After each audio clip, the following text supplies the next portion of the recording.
Hello and welcome everybody. My name is Naberius Abeloth and I will be reading to you today for as long as it is that you are listening to my channel. Thank you and welcome. Now, this being my first episode upload, this isn't going to be me playing the character yet. I will be just talking, as it were. So,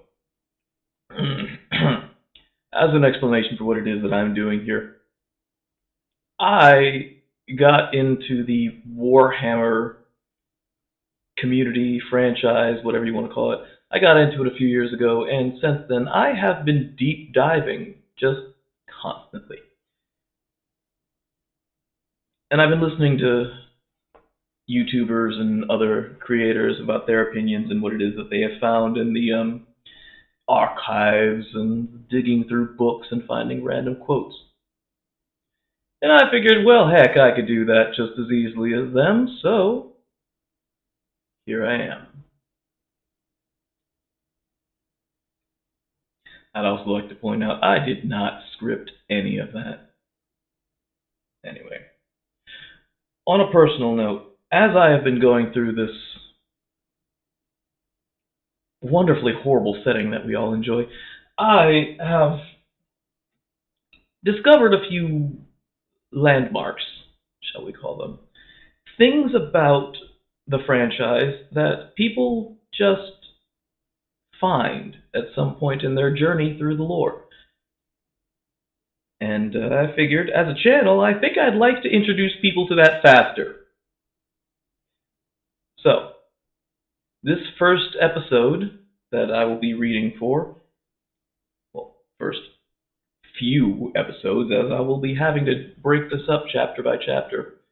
The first project, we'll call it, will be Black Sky Dead Sun, which, if you have been in the fandom for long enough, you may recognize as the story featuring the Demunculaba. If this is a new name, title to you, if you have never heard of the Demunculaba before, welcome to Warhammer 40k. Everybody who gets into this fandom will find the Demunculaba at some point. If you are aware of the Demunculaba is,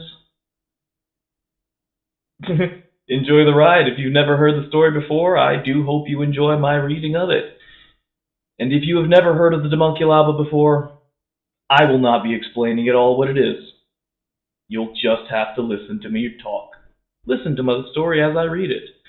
And at the end of which, I may actually discuss what it was that brought me to this decision of reading what I consider the landmarks, the horrible things that people discover that make you go, oh, I didn't know that was part of this. Who? As I said, the things that everyone discovers at some point, it's just kind of the horror stories of this horror story setting. But without further ado, I think it's time to get into the story. Again, this is Dead Sky Black Sun by Graham McNeill, and we will start with the intro that they have at the beginning of most Warhammer stories. Not all of them, but I'm saying that because the intro quote itself changes depending on which story you're reading, which era it was written in, and whether it's been edited to be more modern, updated, you would say.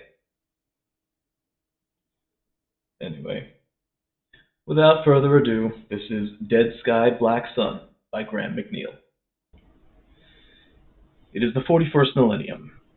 For more than 100 centuries, the Emperor has sat immobile on the golden throne of Earth. He is the master of all mankind by the will of the gods, and master of 1,000,000 worlds by the might of his inexhaustible armies. He is a rotting carcass, writhing invisibly with power from the dark age of technology.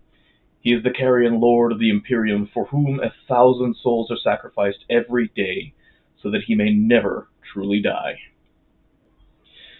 Yet, even in his deathless state, the Emperor continues his eternal vigilance. Mighty battle fleets cross the demon-infested miasma of the warp, the only route between distant stars, their way lit by the Astronomicon, the psychic manifestation of the Emperor's will. Vast armies give battle in his name on uncounted worlds. Greatest amongst his soldiers are the Adeptus Astartes, the Space Marines, bioengineered super warriors. Their comrades in arms are Legion, the Astra Militarum, and countless planetary defense forces, the ever-vigilant Inquisition, and the tech priests of the Adeptus Mechanicus, to name only a few. But for all their multitudes, they are barely enough to hold off the ever-present threat from aliens, heretics, mutants, and worse. To be a man in such times is to be one amongst untold billions. It is to live in the cruelest and most bloody regime imaginable. These are the tales of those times. Forget the power of technology and science, for so much has been forgotten, never to be relearned. Forget the promise of progress and understanding, for in the grim dark future there is only war. There is no peace amongst the stars, only an eternity of carnage and slaughter, and the laughter of thirsting gods. Consequences. The cold water pooled in a depression in the center of the stone floor of the cell before spilling through the cracked stonework to unknown destinations. This deep rock beneath the fortress of Hera, water dripped from the rugged ceiling, leached through thousands of meters of hard granite from the river that thundered along the length of the valley of Laponis, high above.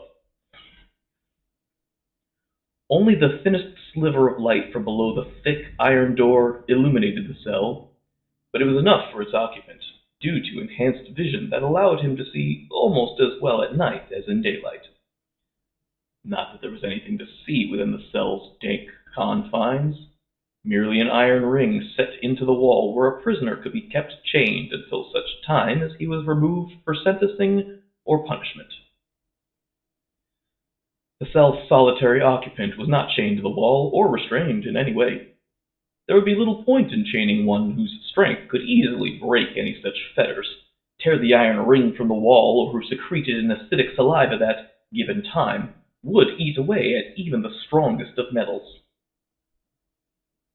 The prisoner had already sworn an oath that he would not attempt to escape or hamper his jailers in any way, and his word was accepted as truth.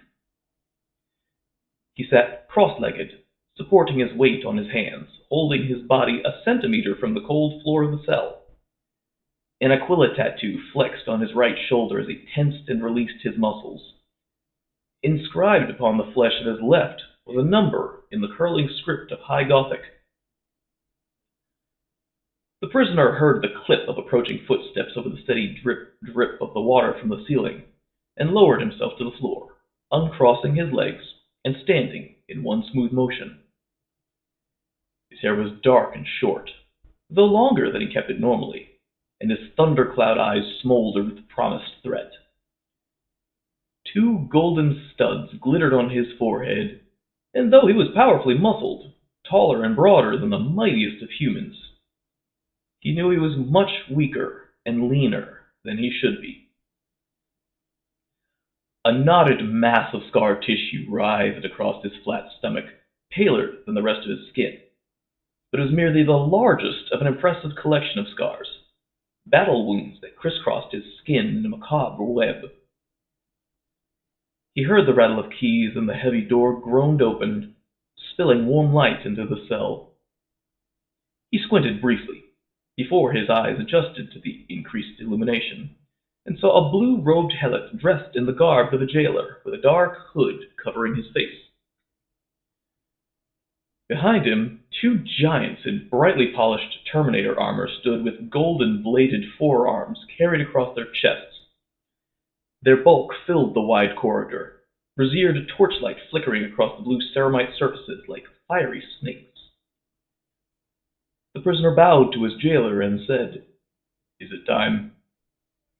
The helot nodded. It was forbidden for one such as he to address the prisoner, and indicated that he should leave the cell.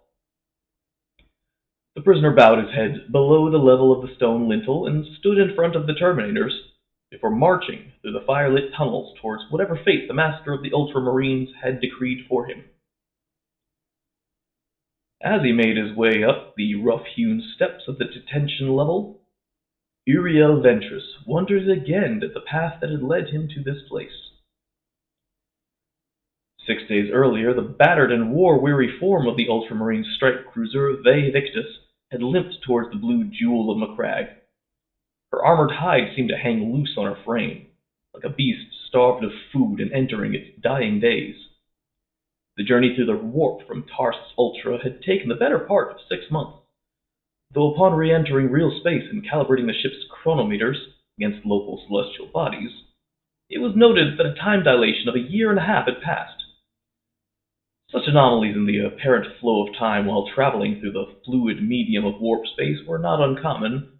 Rather, they were an accepted price to be paid for a method of travel that allowed a ship to cross the galaxy without spending generations in the journey. Indeed, such a relatively minor time dilation was remarkable given the vast distance traveled by the Ve Victus. Tarsus Ultra lay to the north of Segmentum Tempestus, while Macragge orbited her star in the eastern reaches of Ultima Segmentum, half the galaxy away. In the forward hangars of the ship, 3 Thunderhawk gunships were securely tethered to the deck, one in dire need of the ministrations of a tech marine, and a team of monotasked servitors before it could fly again, since it was stripped of its armaments and armor. Here, a lone space marine knelt in prayer between 2 parallel rows of corpses covered in sky-blue sheets.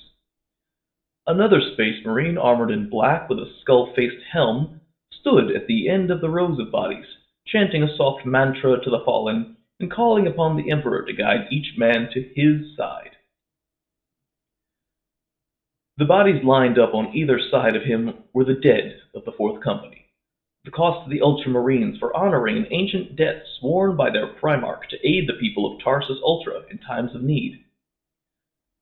Such a price was high, terribly high, but it was a price the Ultramarines willingly paid for the sake of honor. The Space Marine kneeling between the corpses raised his head and smoothly rose to his feet. Captain Uriel Ventress hammered his fist twice into his breastplate in the warrior's honor to the fallen. These were his men, his warriors.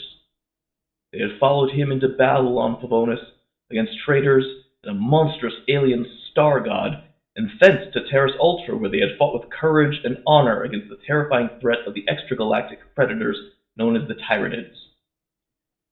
They had saved Tarsus Ultra, but had paid a heavy blood price for the victory.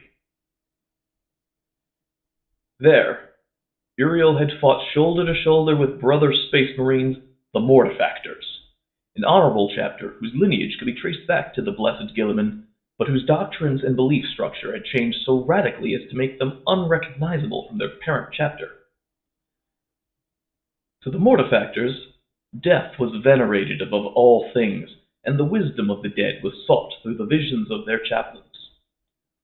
Blood rites and the worship of those who had passed through this life in ages past was the norm for the Mortifactors, and though initially horrified by such deviation from the pages of the Codex Astartes, Uriel had found that he had more in common with the warriors of the Mortifactors than he cared to admit. It was not a pleasing revelation. Asador, the chaplain of the Mortifactors, had said it best. "You and I are both angels of death, Uriel." But it had taken him many months of hard fighting and harder choices to realize the truth of this.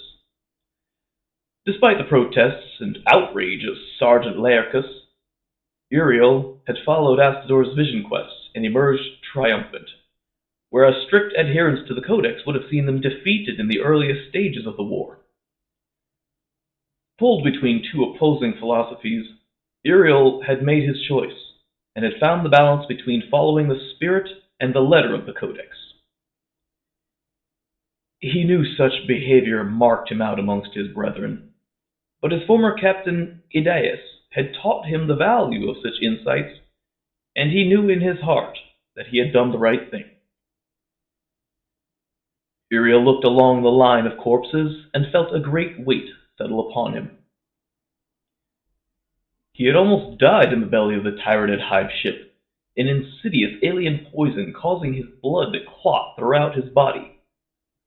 Only the devotion of his oldest friend and comrade, Pausanias, had saved his life, the veteran sergeant almost bleeding himself dry to save his captain's life. The wounds he had suffered in the conflict had mostly healed, though the mass of plasflesh that sealed the gaping wound in his torso was a constant, dull, throbbing ache. Tech Marine Harcus and Apothecary Selinus had reconstructed his left shoulder and clavicular pectoralis major with augmetic sinews and muscle grafts following a battle with a Tyranid guardian organism, and his blood still underwent regular transfusions to ensure its purity. But he had not died. He had triumphed, and through his and countless other sacrifices, Tarsus Ultra had been saved, though it would never be the same again. Uriel had seen enough on Icar 4 to know that once a planet was infected with the taint of these vile xeno-creatures, it would forever be impossible to remove. The bodies had been prepared for transport to the crypts beneath the fortress of Hera. Chaplain Clausel was performing the finis rerum, and Selinus had reverently removed the progenoid glands from the fallen.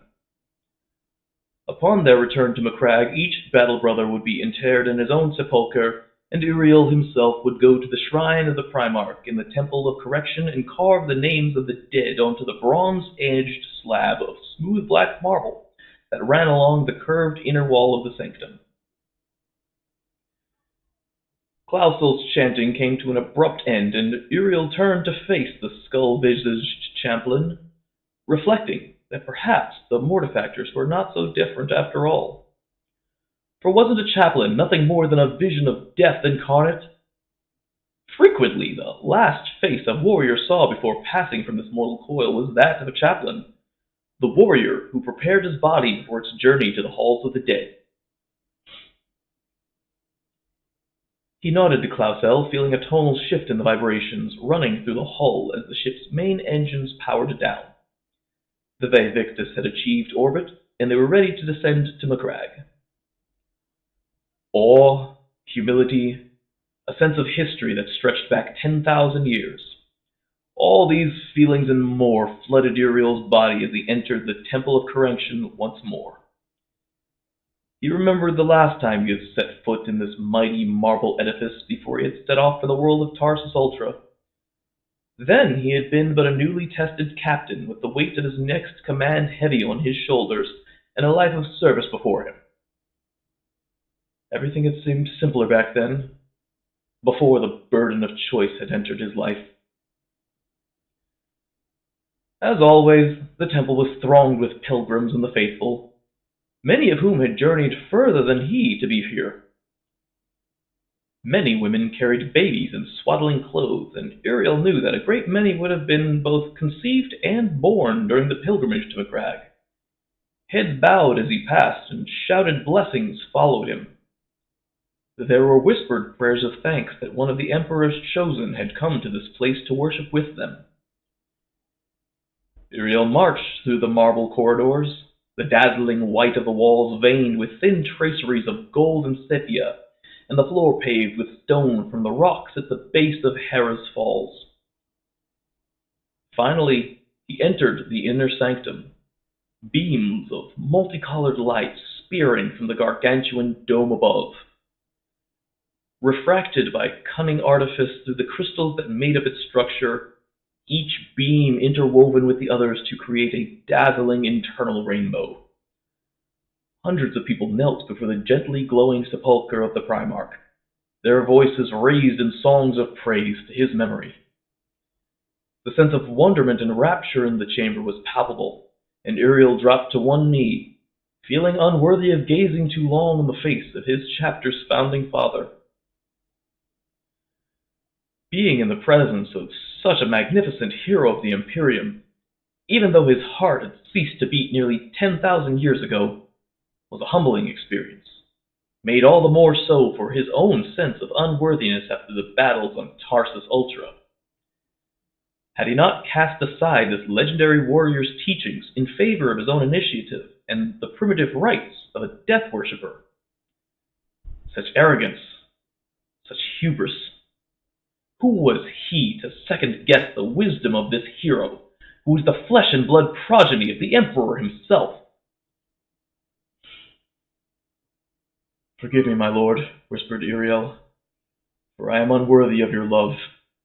I come before you to honor the names and deeds of your sons who fell in battle. They fought with courage and honor, and are deserving of a place at your side. Grant them surcease of their sorrows, until they are ready to be reborn in your image through the holy mysteries of their gene seed." He stood and made his way to the marble slabs set into the inner circumference of the wall, finding the section designated for the members of the Fourth Company. So many slabs, so many names of those who had given their lives for the chapter. He moved to the last slab with names upon it, and, though he had 78 names to carve, he needed neither list nor record to remember each warrior. Each face and name was indelibly etched on his memory, and even if he lived to see out his days as one of the chapter's masters, he would never forget those who had died under his command. He fished out a small chisel and hammer from his belt, and began delicately chipping the marble to fashion the first name. He smoothed the inner edges of each letter with a hard-edged sanding stone, ready for those more skilled than he to apply the gold leaf to each name. Name followed name, and Uriel lost track of time as he relived each warrior's character and personality through the simple act of carving their name. Daylight dimmed, the dome's rainbow fading and vanishing before rising anew the following morning. Days passed, though Uriel stopped for neither food nor water. Helots, tasked with the care and maintenance of the temple, inquired if he wished for anything at regular intervals, but were dismissed with a curt shake of the head. After 3 days, they stopped asking. As the rainbow crept down through the air to the stone floor of the temple on the 5th day of Uriel's vigil, he smoothed the last edge of the final name. His arms ached from the precise and painstaking movements of carving, but he was pleased with the results. All 78 warriors would now remain part of the chapter's heritage forevermore, and he felt their silent acceptance of his vigil as light and warmth filled the temple. He pushed himself to his feet, pocketing his craftsman's tool, and made his way back to the center of the temple. Though he had not eaten, drunk, or slept these last days, he felt more refreshed than ever, as though a cool spring flowed through his veins, washing away the old Uriel and leaving only a dedicated warrior of the Emperor in his stead. The songs of the many pilgrims echoed in his skull, and Uriel felt a great, welcoming embrace. Uriel closed his eyes and prayed, giving thanks for being afforded the chance to serve his chapter and the Emperor. He joined in song with the pilgrims, and many were the rapturous faces that beamed radiantly from the assembled congregation as his voice joined theirs. They sang of duty, of courage, and of sacrifice.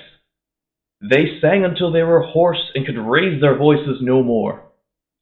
They sang until tears spilled from their eyes and a swelling sense of brotherhood filled the temple. A choking tide of emotions welled up within Uriel's chest as more and more voices joined the choir of praise. As the latest hymn came to a rousing climax, ending in an exhilarated round of exultation, Uriel saw a trio of space marines in burnished blue armor enter the temple. That in itself was nothing unusual. But then Uriel realized the leader of the group was none other than Captain Pythea of the Second Company, commander of the watch and master of the household. Uriel also saw that the Terminators who followed him were armed, something normally unheard of within the sanctum of the Primarch. Pythia stopped before Uriel and said, "Ventress." Though both were captains, Pythia was still senior to him, and thus Uriel bowed, saying, "Captain Pythia, it is good to see you again." Pythia's granite features were harder and colder than Uriel had ever known. "Uriel Ventress of Calth," said Pythia formally, "by the power invested in me by Lord Calgar and by the Emperor of Mankind, you are to surrender yourself into my keeping, that I might render you into the custody of your peers and effect their judgment upon you." Uriel suspected he knew the answer already, but asked, "On what charge?" "Heresy," spat Pythia, as though the word itself were repugnant to him. "Do not offer any resistance, Ventress. There are more warriors without, and it will do no good to create discord before these people." Uriel nodded and said, "Thank you for letting me finish my work here. I know you could have come sooner." "That was for the dead, not for you," snapped Pythia.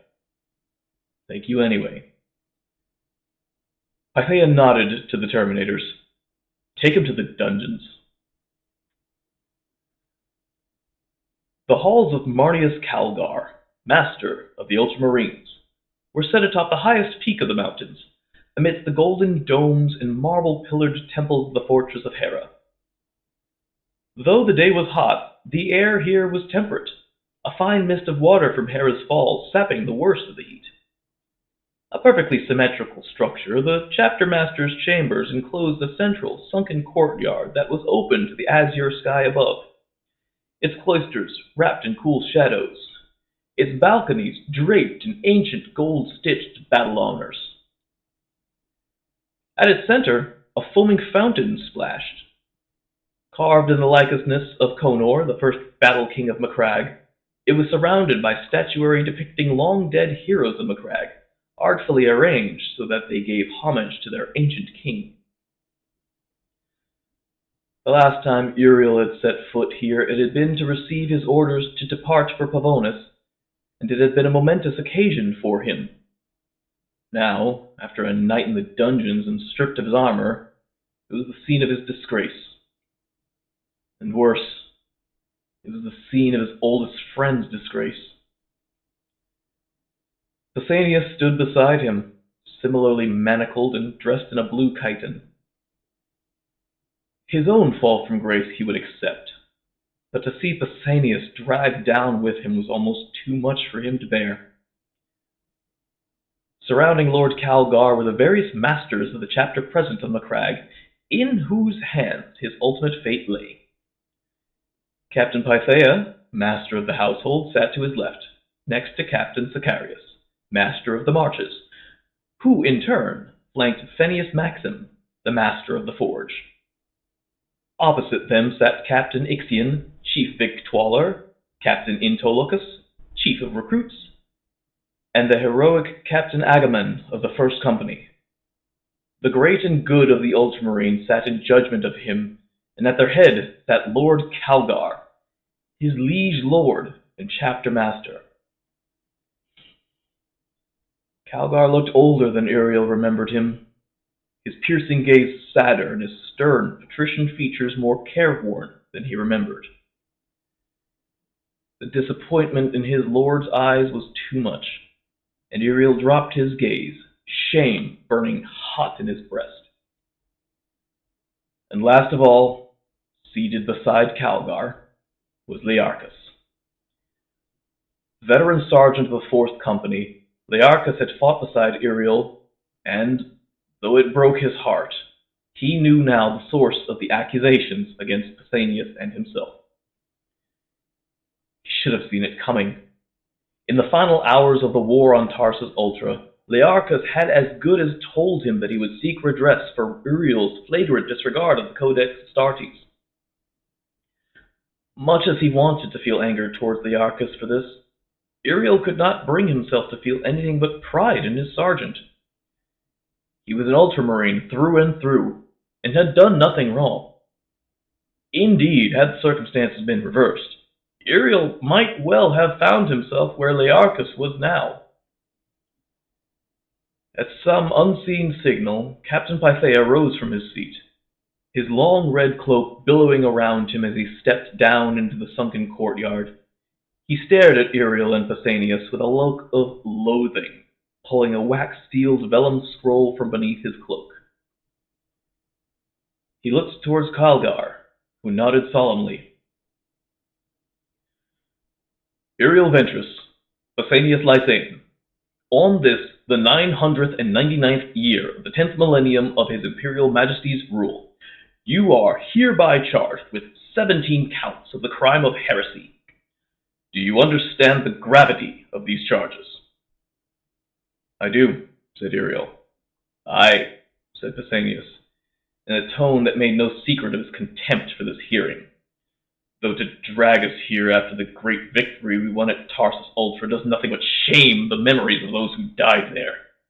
We fought the great devourer with courage, honor, and faith. No man here can ask for more than that. Be silent, thundered Pythia.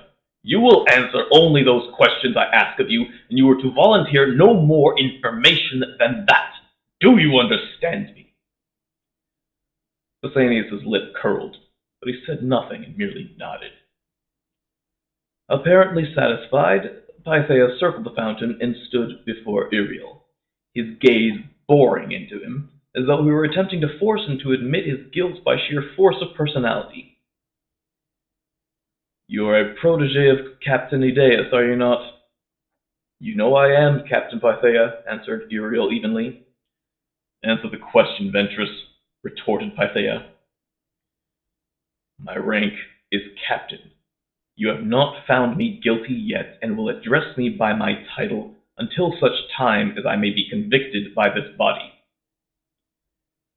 Pythia pursed his lips, but he knew it would do him no good to press the point, and reluctantly conceded. Very well, Captain, if we may proceed. Yes. I served in the 4th Company under Captain Idaeus for 90 years before rising to its captaincy following his death on Thracia. Could you describe the circumstances of his death for us? Uriel took a deep breath to calm his rising temper. The tale of Idaeus' final battle was well known to every man here, and he could see no purpose in reiterating it. Captain Ventress? Very well, began Uriel. The world of Thracia was one of a number that had rebelled against the lawful rule of the Emperor's representatives in the Eulenta sector, and it was rumored that the uprising had been instigated by followers of the Dark Powers. We were attached to the crusade forces of Inquisitor Apollyon, and had been tasked with several surgical strikes against key enemy positions to facilitate the advance of Imperial Guard units closing in on the capital city of Mercia. And what was your final mission in this crusade? Asked Pythia. Guard units were advancing along a narrow frontage with one flank open to assault across a number of bridges. Squads of the 4th Company were tasked with their destruction. An easy task, surely. In theory, yes. Intelligence indicated that the bridges were lightly held by poor-quality opposition. But that proved not to be the case, did it not? Asked Pythia. No. Bridge 2-4 was held by inferior troops, and we easily dealt with them without loss. Once the bridge was ours, we began rigging it for destruction under the direction of Techmarine Thomasin. May he always be remembered, intoned Phineas Maxim from the edge of the courtyard. And then what happened? As we prepared the bridge for destruction, the weather deteriorated markedly, and we received fragmentary reports of the enemy moving in our direction. Within minutes, we were under attack from a battalion-sized force of enemy units intent on seizing the bridge. A fearsome prospect, observed Pythia. Not in this case, said Uriel. Though this opposition was of a higher caliber than that tasked with holding the bridge, we were able to keep them at bay. Though in the course of the fighting, our Thunderhawk gunship was shot down by enemy flak tanks. So you were trapped, stated Pythea. Truly a desperate situation. At what point did the enemy attack again? Just before dawn, we were attacked by warriors of the Night Lord's Legion. A collective gasp went around the courtyard. Though every warrior knew of the fallen legions, to hear their names spoken so brazenly was still a shock. To mention such things was as unseemly as it was unbelievable. We were to hold them off, but as the battle dragged on, it soon became clear that we would not be able to hold our position. So what did you do? The explosives were rigged, but Techmarine Thomasine had died in the initial attack. Without his detonator mechanism, we had no way of triggering the charges to destroy the bridge. During the night, Captain Abeloth had sent our assault squads to attempt to detonate the explosives manually using crack grenades. They were unsuccessful, but the principle was sound. I'm sorry, Captain Ventress. I don't understand, said Pythea, cocking his head to one side. Don't understand what? This plan of Abeloth's. It is obviously one that does not refer to the tactica of the Codex Astartes. Are you sure it was his plan?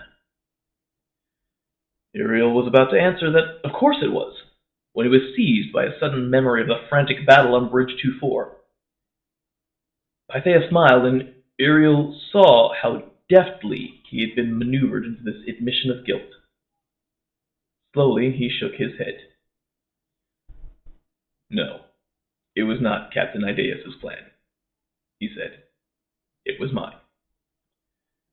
Pythea stepped back, arms raised at his side. It was your plan, he said triumphantly. But it worked, damn it, roared Pausanias. Don't you see that? The bridge was destroyed and the campaign won. Irrelevant, responded Pythea. A victory is not a victory unless it is won with the principles of the Primarch. We have all read the mortifactors in Captain Ventress's after-action reports of Tarsus Ultra. We all see where the path of deviance from the Codex leads. Tell me, Sergeant, would you have us become the mortifactors? Pausanias shook his head. No, of course not. But you would have us follow their methods. No, that's not what I said, growled Pausanias.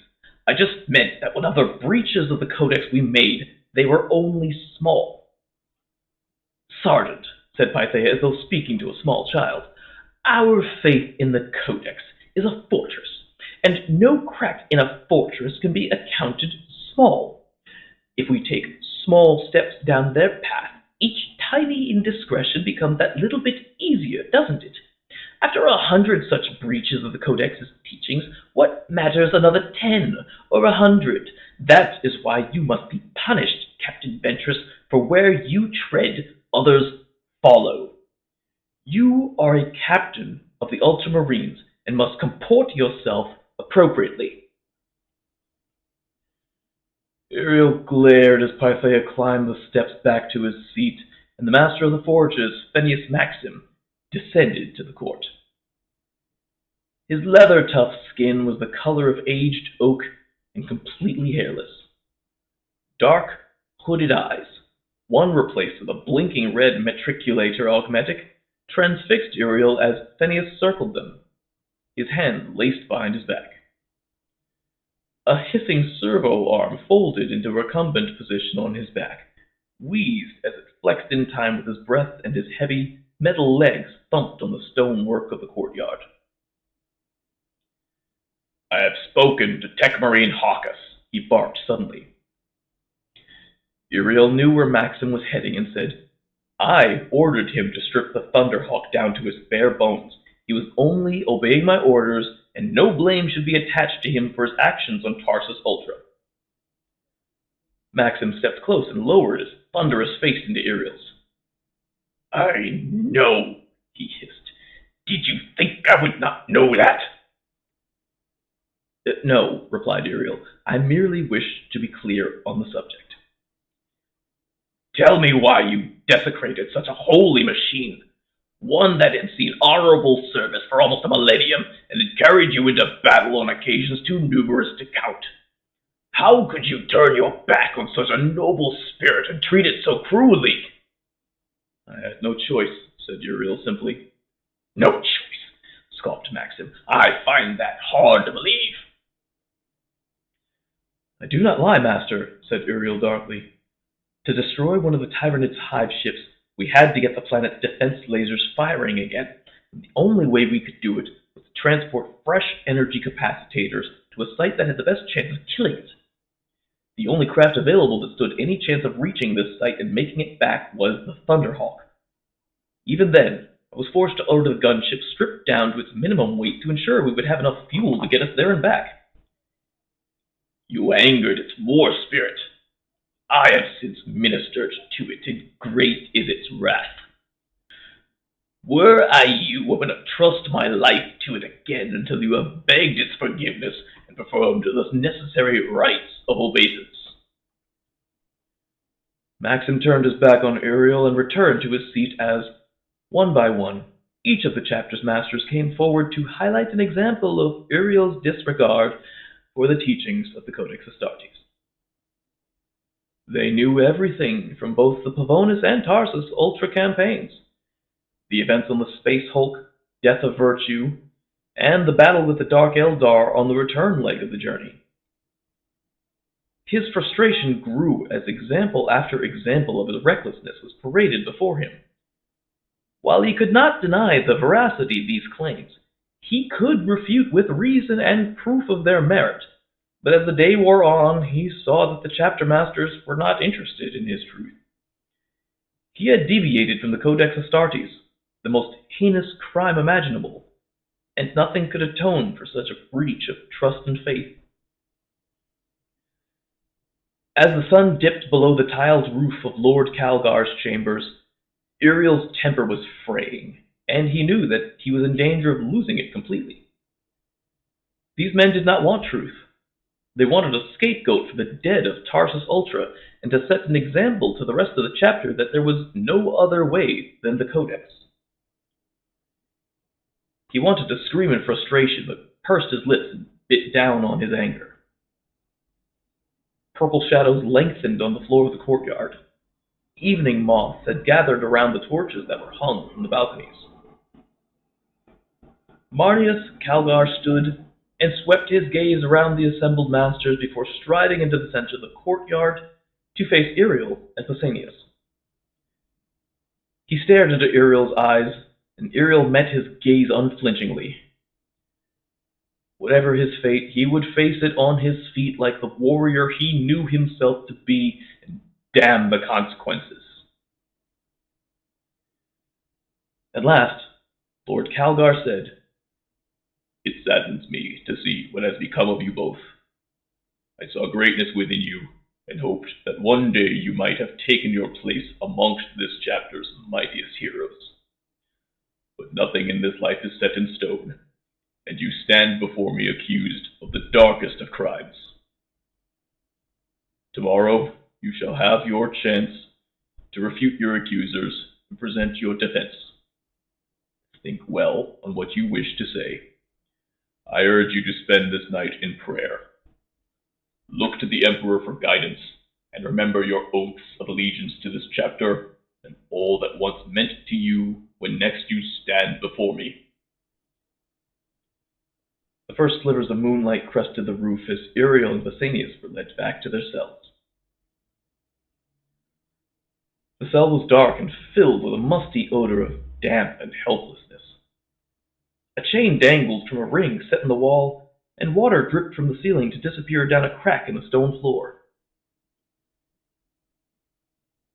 Do I need to chain you? Inquired one of the Terminators, his voice hissing through his helmet box. No, said Uriel. You have my word, I will give you no trouble. The Terminator nodded as though he had expected as much, and closed the cell's door, bolting and locking it with thick chains and mechanical boards. Uriel bunched his fists and paced the cell like a caged animal. He would not try to escape, but tomorrow he would hurl every one of the accusations leveled at him back at those who stood in judgment of him. They had not witnessed the circumstances that had driven him to this point. Where were they on the walls of Tarsus Ultra? Where were they when he had stood defiant before the might of an ancient star god and allowed its vile Xeno taint into his mind? Where were they when he had almost died in their name? He knew he was reacting with his heart, not his head, but couldn't help himself. The injustice of it all made him sick, and he slumped on the floor of the cell, listening to the dripping water and framing what he would say. Some hours later, as he sprawled on the cold, damp floor, Uriel heard the soft pad of footsteps approach. Furtive steps, like those of a man afraid of being discovered, drew near, and even through the thickness of the stone walls and iron door, Uriel's enhanced hearing could tell that whoever was approaching his cell was a space marine. He swiveled upright and sat with his back to the wall opposite the door.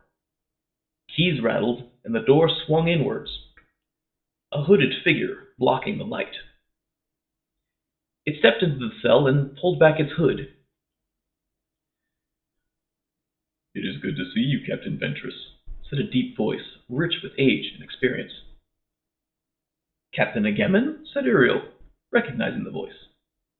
Agemon was the captain of the first company, the veterans, the best and the bravest of the chapter. Amongst his titles was Regent of Ultramar, the man to whom the master of the Ultramarines entrusted the safety of Macragge in his absence. After the death of Captain Invictus, hero of the first company who had died fighting the Tyranids of High Fleet Behemoth, Agemon had taken on the role of rebuilding the destroyed company.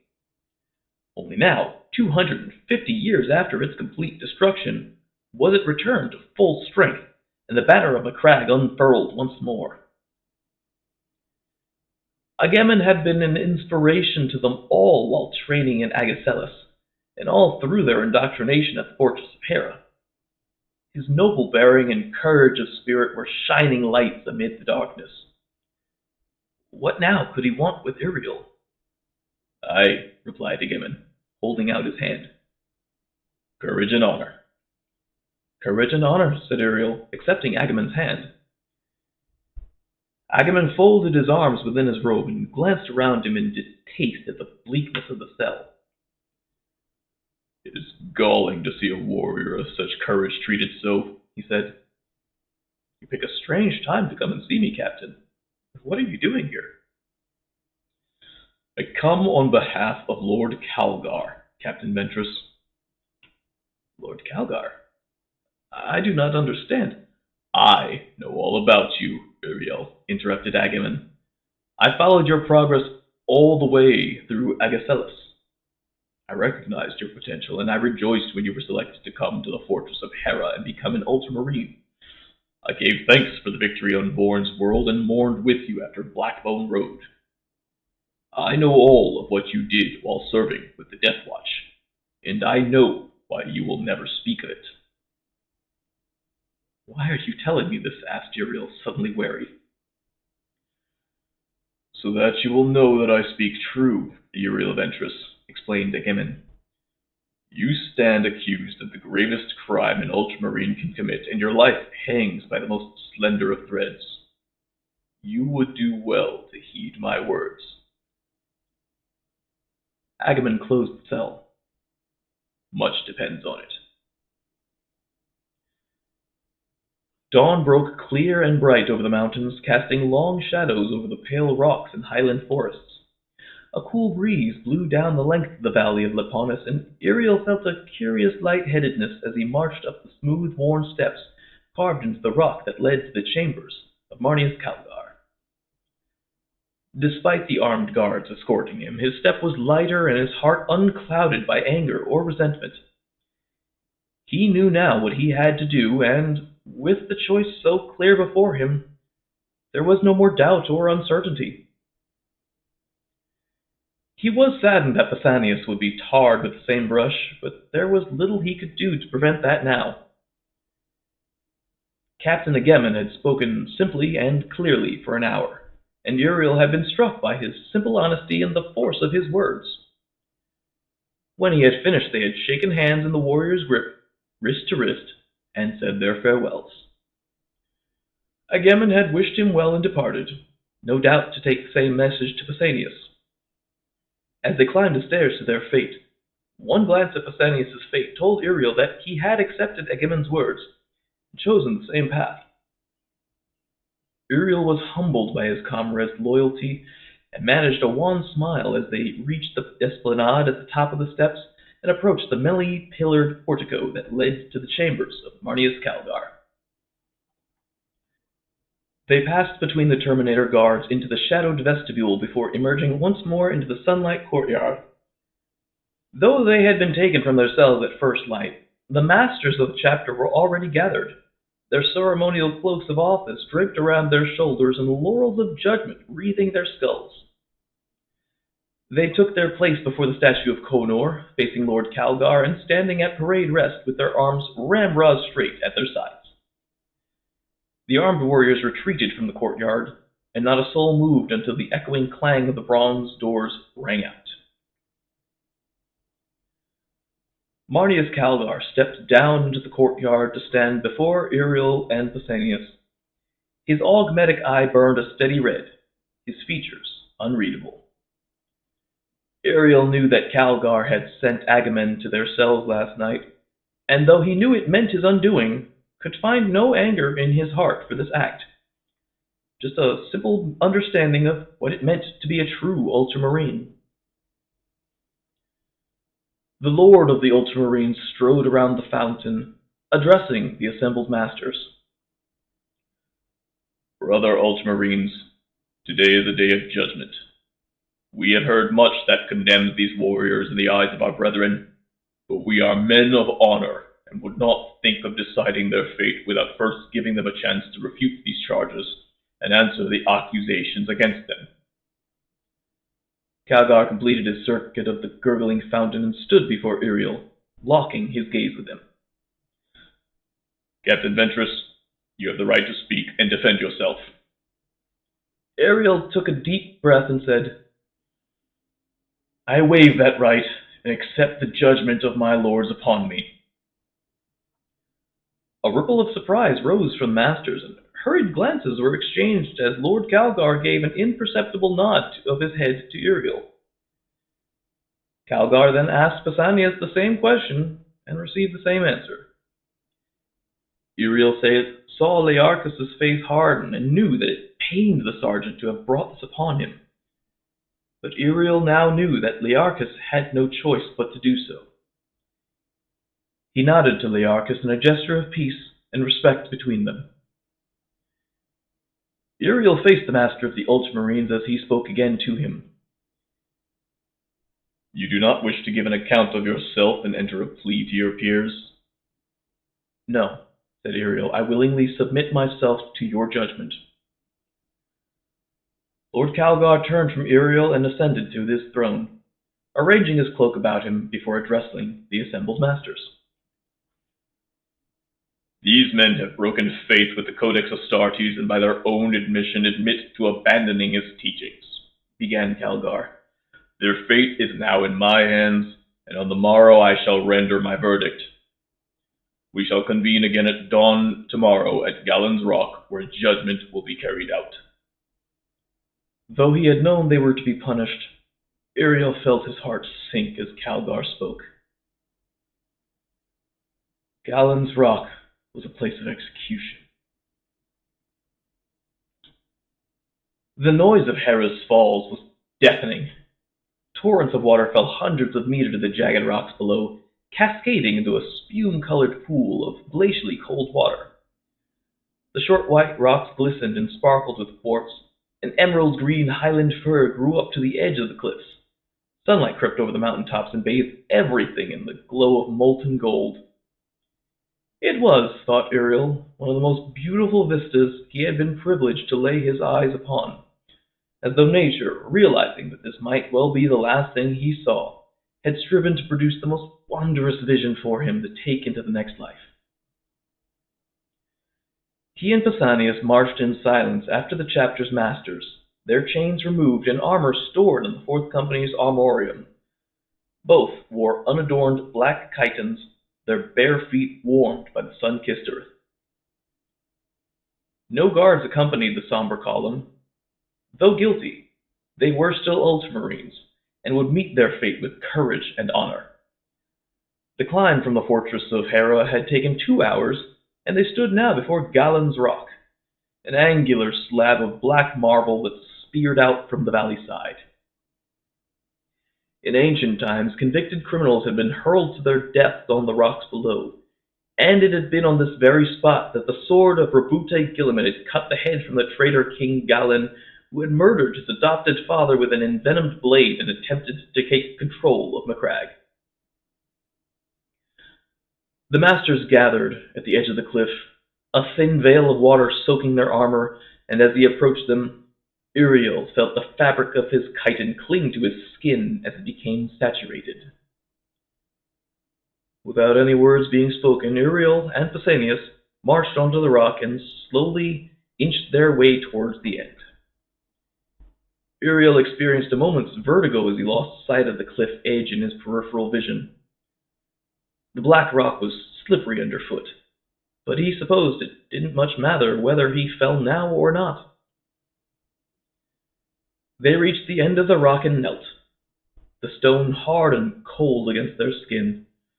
Uriel looked over the edge, the drop dizzyingly high, and the rocks below indelibly stained with the blood of the condemned.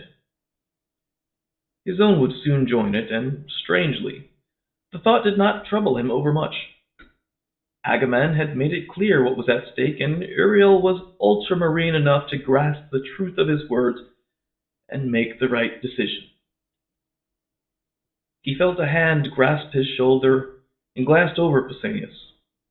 His friend and comrade in arms was stoic and stared across the valley, savoring the beauty of their surroundings. "I regret nothing of what we have achieved," said Pausanias.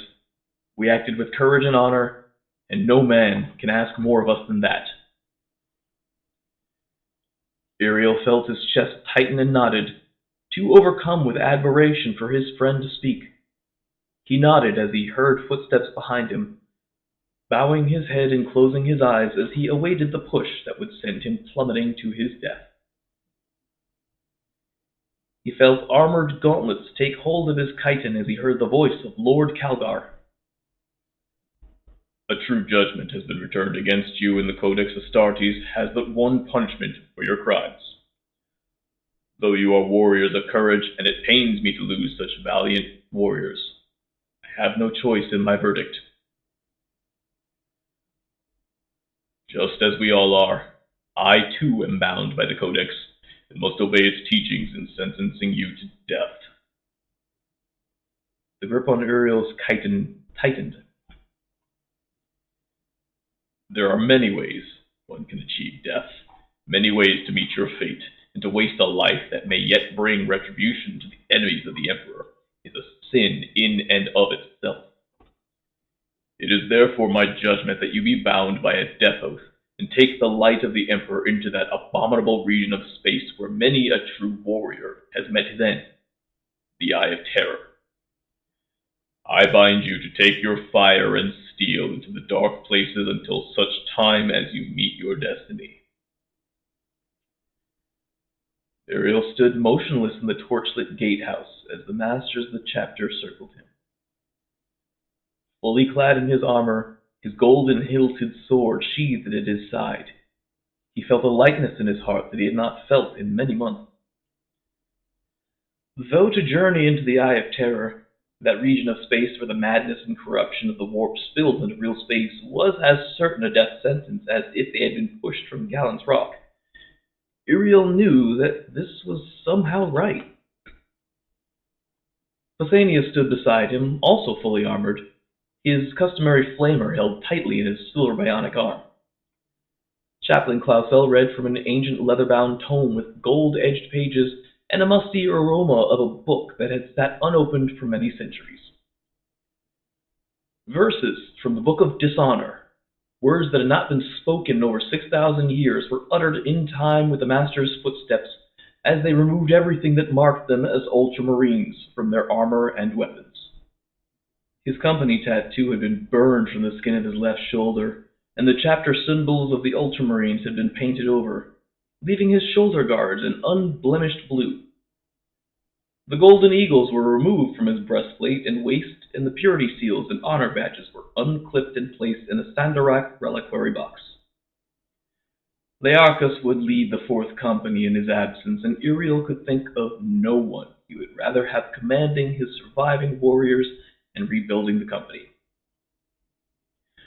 Marnius Calgar watched them having their insignia removed from their armor impassively, and though Uriel knew that he did not want to have to do this, he knew also that the chapter master had had no choice but to place the death oath upon them. It had been that, or an ignominious end on the rocks at the foot of Hera's Falls. He remembered Agamemnon's words, spoken in a calm and even voice in his cell, as though he were being whispered in his ear even now. Agamemnon had spoken of the great and good name of the Ultramarines, a name that stood for truth, courage, and faith in the Emperor. No truer chapter of Space Marines existed, and to plant any seeds of doubt of that in the minds of its own warriors was to damn it as surely as if it were to embrace the dark powers. A chapter's strength came from its belief in itself, a power that devolved from the force of its chapter master and was embodied within those he appointed beneath him. The chapter was held together by such valor, and to allow any one man to undermine that was to erode the very foundations of the Ultramarines. Each warrior looked up to his superiors as embodiments of the Codex, and to see a captain flaunt that was to invite disaster. The rot of dissension had to be cut out before it infected the entire chapter and brought about the ruin of the Ultramarines. There could be no other way. The strength in Agamemnon's voice had cut through the bitterness and frustration that had been consuming Uriel, and he had seen beyond his own deeds and the ramifications should his methods and actions become widespread. The Ultramarines would become little more than roving bands of warriors, visiting such vengeance as they deemed appropriate upon whoever they choose. Before long, there would be little to distinguish them from the renegades who gave praise to the ruinous powers, and Uriel was gripped by a horrifying vision of a future where blood-soaked Ultramarines were as feared and reviled as those who trod the path of chaos. Agamemnon had not ordered either of them in what they must do, but had left them to choose the right path. Uriel had known what that choice must be: accept the judgment of Lord Calgar and show the chapter that the way chosen by the Ultramarines was true. They must accept the death oath so that the chapter might live on as it always had. At last Clausel closed the book and bowed his head as Uriel and Pausanias marched past him towards the doors of the gatehouse. Uriel, Pausanias, said Lord Calgar. The two Space Marines stopped and bowed to their former master. The Emperor go with you. Die well. Uriel nodded as the doors swung open.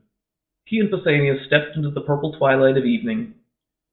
Birds sang and torchlight flickered from the high towers of the outermost wall of the fortress of Hera. Before the door closed, Calgar spoke again, his voice hesitant, as though unsure as to whether he should speak at all. Librarian Tigurius spoke with me last night, he began. He told me that he had been granted a vision of you and Pausanias upon a world taken by the dark powers, a world that tasted of dark iron with great wounds of demonic flesh rippling with monstrous, unnatural life. As he watched, fell surgeons, like monsters themselves, hacked at them with blades and saws and pulled blood-stained figures from within them. Though appearing more dead than alive, these figures lived and breathed, tall and strong, a dark mirror of our own glory. I know not what this means, Uriel, but its evil is plain. Seek this place out. Destroy it. As you command, said Uriel, and walked into the night.